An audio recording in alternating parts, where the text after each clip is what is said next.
Alzheimer's is a baffling disease that erodes a person's memories, personality, and eventually their ability to do even simple tasks. Tonight, Suzanne Lawler brings us the story of a caregiver who spent most of his teenage and young adult years caring for loved ones who could no longer care for themselves.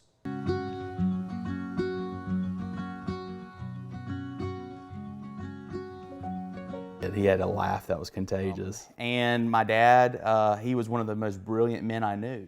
Kelvin Tyson was an accountant. At the age of 53, he got a devastating diagnosis. We never even said the word Alzheimer's around him, but his son, Pace, was 14. They were just trying to cope. Pace's mom, Marcia, held things together. Kelvin didn't battle long. It only took 4 years before Alzheimer's ended his life. And then the unthinkable happened. I was 23 when my mom was diagnosed with Alzheimer's, and I just couldn't believe it. What you want? You want JJ? Now Pace, who recently became a father himself, is grieving again while caring for a parent with an early onset diagnosis. There's been many nights that I've stayed in bed where I was upset, I was crying because a while back we went and saw my mom through the window.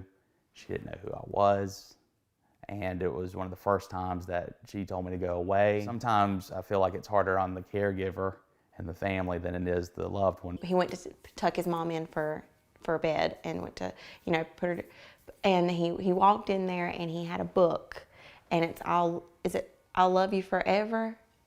And he started reading her that book. You see, Marcia read it to her son when he was little. The boy becomes a man, and he has a family of his own, and he gets a call from her, and she's saying to him that she's sick and she needs him, and he goes over there and he rocks his mom back and forth, and he says, "I love you forever." And then he goes back home and he rocks his little baby girl and sings her the same thing.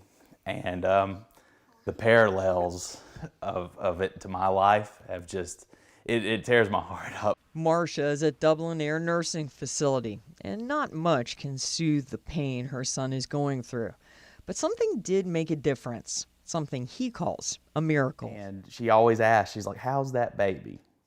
She may not remember Glory's name, but she knows that there's a baby. It's a connection. Pace is supported by his wife and his older sisters, and he says they hold every memory close because they know the enemy of Alzheimer's very well. Pace says he's not bitter. He's just thankful. She always tells me every time I go and see her, she says, "I love you forever." And even with her sickness, she has not let that go. When you have that love, it makes everything better. Suzanne Lawler, 13 WMAZ News.